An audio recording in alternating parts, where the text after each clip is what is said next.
Hoje é dia de Papo Veritá e no episódio de hoje a gente vai dar sequência no básico bem feito. Foi uma coisa que a Sara falou no outro vídeo e se você não assistiu esse vídeo, volta lá e assiste, onde a gente fala, onde a gente pergunta pra ela, né, uma paciente nossa, que é minha amiga, que é dentista, e que ela respondeu que o que traz ela lá de Jundiaí pra cá é o básico bem feito. Então, vamos falar sobre esse básico bem feito. O que é esse básico bem feito, Paty? O que você acha? Eu acho que começa pela orientação, né? A gente ter tempo para conseguir orientar o paciente a fazer uma boa higienização, a passar fio dental.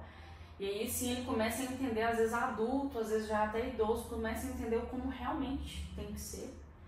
E às vezes você vê até de uma consulta para outra, né, já vê algum resultado significativo. Eu acho que o básico é isso, a gente destinar um tempo em consulta para orientar e mostrar para o paciente, explicar sobre isso.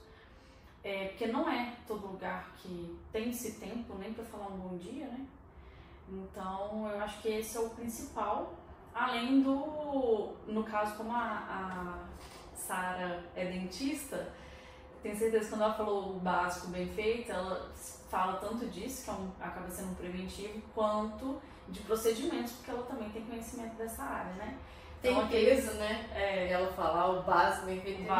Teve um peso, porque pro nosso lado como dentista. Então, se eu for pensar na visão do paciente, seria isso. Agora, uma visão de um paciente dentista, aí passa a ser até um basicão, remoção de cárie, às vezes com uma restauração simples. Esse simples, ser duradouro, bem feito, não ter nenhuma intercorrência de ficar soltando, ou lascando, ou quebrando. Ou mesmo uma limpeza. Isso, até a limpeza. Que muitos, inclusive, né, depois da primeira consulta, relatam que, nossa, eu nunca fiz uma limpeza assim. A gente teve recentemente um paciente aqui, acho que eu te falei, quando ele levantou e olhou nesse espelho aqui, ele falou assim: você clareou meu dente. Não, eu só tinha limpado o dente dele, né? E aí quando eu questionei, eu falei: não, eu não usei nada de clareamento aí. Aí ele falou: mas eu já fiz limpeza umas 2 vezes antes de mudar de dentista, antes de vir pra cá, e isso aqui nunca saiu. Então, assim, o básico, você remover tártaro, você remover mancha, às vezes de vinho, café, suco de uva. O básico de uma limpeza. Bem simples, né? Então, quando a gente fala do básico, eu acho que uma das coisas que meu maior desafio hoje é fazer meu paciente adulto criar bons hábitos. Né? E o hábito do fio dental é o mais desafiador. Por quê? Somos uma humanidade que achou que passar fio dental era quando come carne de churrasco. E pior, usava palito de madeira pra tirar, né? Usava não, né? Tem Usa. muita gente aí que usa. E até meu irmão me enche o saco quando eu falo palito de dente, não é de dente, é de madeira. Até existe palitinho de dente, que é um item de higiene oral próprio para, né, ficar palitando os dentes na hora da higienização, que não é de madeira na mesa do restaurante. Obrigada. Mas aí, assim, às vezes eu falo 1, 2, na terceira vez com um paciente adulto e ele ainda tá resistente de usar fio dental, né? E essa paciência, esse tom de não julgar, mas de explicar. Se você não passar o fio dental, hoje você reclama que para a sujeira e deu buraquinho no dente, né, por cá, e aí ficou mais parando alimento ainda. Se você passar só quando te der problema, só quando parar alguma coisa, uma semente de não sei do que, um fiapo da carne, cada vez mais vai parar mais. Por quê?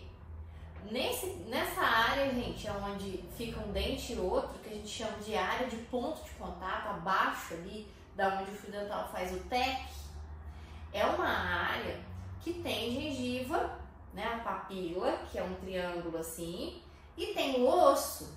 Esse osso, se você deixar de passar fio dental, vai ter uma gengivite crônica. A gente já falou de gengivite em outros vídeos. Essa gengivite crônica, essa inflamação da gengiva ali, vai causar perda óssea ao longo dos anos. Então, um paciente às vezes entra na 4ª década de vida sem passar fio dental, ele vem pra cadeira falando o quê? Não parava antes, agora não aguento. Agora, a louca do fio dental. Mas é porque ficou, né, passou a vida sem passar fio dental. E agora que o osso desceu, há um espaço entre um dente e outro, abaixo da área de contato, que vai parar tudo mesmo. E eles querem um milagre, né? Eles querem que feche, querem que pare de parar. E aí, muitos deles vêm pra cá já com degrau, com restauração quadrada. E muitas das vezes eu falo, olha, eu vou ter que dar sobrecontorno pra fechar, né? E faço isso com dor no coração, porque não vai resolver. E aí um probleminha que podia ter sido corrigido há 20 anos atrás com o hábito do fio dental numa consulta, virou hoje uma ortodontia, que é o aparelho. Às vezes eu chego pra você e falo o quê? Aqui não tem jeito. Tem que mexer na posição do dente, colocar ele pra dentro do osso, pra gente ver o que faz com a restauração. E aí um tratamento que podia ser de uma semana, uma limpeza, uma coisa simples, virou o quê? 2 meses? Às vezes dependendo do aparelho fixo, vai uns 2 anos. Uns 2 anos. Então, o fio dental... É como se, na verdade, a gengiva e o osso, ela tem o lugar deles ali. Ficou alguma coisinha ali, incomoda eles. É como se eles fossem frescos, sensíveis. Vai fazendo assim, né? Aí ele vai arredando. A gengiva, por ser macia, molinha, ela mascara o osso abaixando. Então, na hora que gruda um alimentozinho de um determinado tamanho, uma sementinha, igual você falou, uma sementinha ali de morango, que é pequenininha, tá? Pequenininho ali, mas ali o osso já vai descendo, que já tá incomodando. Aí dali a pouco tá agarrando a semente de goiaba, que é maior. Aí dali a pouco tá a semente de, sabe, cada vez maior. De pipoca. Porque aí são as coisas, o osso descendo, vai sobrando espaço, vai agarrando coisas maiores. É quando começa realmente a pessoa, nossa, que saco aquilo ali. E aí, vocês chegam na consulta querendo um milagre, querendo uma resolução rápida, que não vai doer, que não vai nada, e que sai. Eu falo, é o homem velho com hábitos velhos, querendo resultados novos. Não vai dar certo, né? Não tem jeito. E assim, o que eu preciso falar nesse vídeo é que eu não quero adotar uma postura de julgamento, mas é uma postura de educação mesmo, né, Paty? De falar desse assunto, cada vez mais falar desse assunto, para ver se a gente muda essa realidade, principalmente para as nossas crianças e os nossos adolescentes, né? Porque eu que vim do interior, e aí eu acho que você pode compartilhar a tua experiência, que com certeza é diferente, mas as consultas no interior eram poucos dentistas na minha época, né? Para pacientes que só iam na urgência, ou seja, você chegava no atendimento, tinha fila de espera, porque eram muitos incêndios para o dentista pagar. Pouco dentista, muita gente para atender e muitos problemas, porque não tinha atividade em prevenção, em educação. Aí você fala assim, Poliana, mas você é jovem, mas ainda assim era precário, era precoce. E também tem uma questão de cultura, de banalizar o cuidado, porque todo mundo pra trás de mim já perdeu o dente mesmo, é normal. Eu vou perder de todo jeito. Dente só presta pra doer. Eu tenho certeza que você já escutou isso. Dente só presta pra doer, quero que arranca. Quantas vezes eu escutei isso? Não só como dentista, mas como pessoa comum que escuta alguém falando desse problema, né? Então eu acho que chega, já deu, né? A gente precisa sair desse mundinho de faceta e harmonização e falar do básico, né? Vamos educar o nosso paciente. E infelizmente ou felizmente, esse ambiente aqui é um ambiente educativo. Porque se ele não aprender como que ele tem que escovar o dente, passar fio dental, com qual material, com qual creme dental, com qual escova, com qual fio dental, ele vai aprender aonde, Da minha experiência, era em dentista mesmo, particular. E aí, no início era até de convênio, depois passou a ser particular. Mas a mesma dentista e sempre tinha, aí passava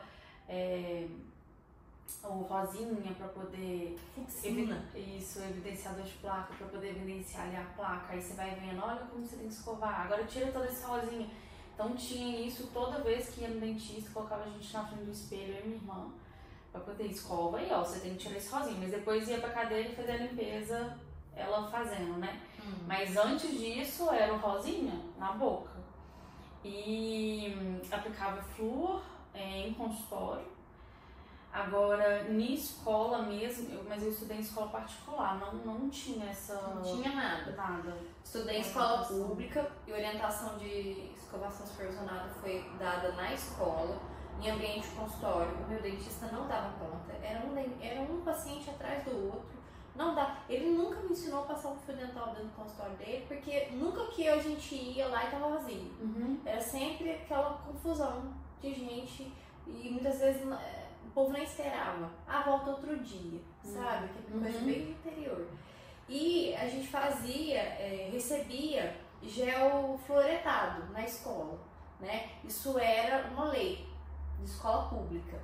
Hoje já não é mais. Já faz uns bons anos que já não é mais obrigatório, não tem que fazer isso, nem escola pública, nem privada. Porque entendeu-se que com o abastecimento do flúor na água e com a chegada dos dentifrícios, né, em larga escala, não precisa mais. Mas você vê, lá a gente não tinha convênio, não era convênio. Numa cidade de 7 mil habitantes, convênio, o povo nem sabia o que era isso, era tudo particular. E ainda assim não tinha essa cultura do educacional para ninguém, né? A gente pensa na criança, mas os adultos não sabem. Os nossos adultos hoje não sabem. Imagina os de antigamente. E nós não estamos falando de classe social. Não. Porque não tem nada a ver, né? E assim, você falou do convênio, eu me recordei de um episódio muito triste que chegou uma paciente aqui. Ela, durante a entrevista de saúde, ela me deu todas as informações que eu queria, sem eu precisar ficar procurando muito. Higienização muito boa, excelente, perfeita. Mas a boca destruída. E aí, conversando, a gente fez o exame clínico, todas as restaurações ruins. As únicas restaurações boas que ela tinha em boca, acredite se quiser, eram restaurações sobre implante. E aí, quando eu mencionei que as restaurações sobre implantes estavam muito bem feitas, mas que as restaurações sobre dente não estavam, ela falou, Poliana, os implantes eu fiz no particular, com outro dentista indicado. Mas a minha vida inteira eu sou paciente de convênio, desde a minha infância, porque minha mãe me levava. Então ela contou todo. Então, quer dizer, o problema da paciente era o convênio.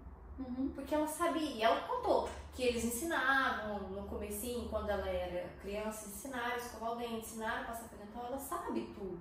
Por que ela ficou com a boca daquele jeito? Esse negócio de convênio é complicado. Porque assim, a minha dentista era de convênio, mas assim, ela parou, eu não sei, que eu era pequenininha. Eu ia lá desde bebê, sabe? Então, que meus pais, antes de casarem, já iam nela. Então, foi uma época que foi por convênio, que meu pai conheceu, e depois ela passou a ser particular, a gente só continuou. Por questão de confiança, né? E aí, esse negócio de convênio, o que me lembra, assim, de pessoas próximas de mim falarem sempre da experiência, e uma experiência às vezes não tão boa, de reincidências de soltar resina, quebrar, ou a limpeza que mas nunca fiz limpeza que demorou mais do que meia hora em convênio, essas coisas. E eu cheguei a trabalhar uma vez com convênio, e muita gente me pergunta, você trabalha com convênio? Não, eu não gosto nem de ouvir a palavra trabalhar com convênio. porque é justamente, eu acho que eu peguei um trauma desse lugar que eu trabalhei. Eu fui fazer restauração numa paciente, foi a primeira restauração que eu fiz naquela clínica que eu tinha acabado de começar. E aí usei normalmente, e a auxiliar que estava perto, na hora que eu abri a gaveta para pegar as resinas, os materiais, ela pegou e falou assim, não, sabe quando a pessoa quer falar alguma coisa, mas não na frente do paciente? Por fim ela deixou.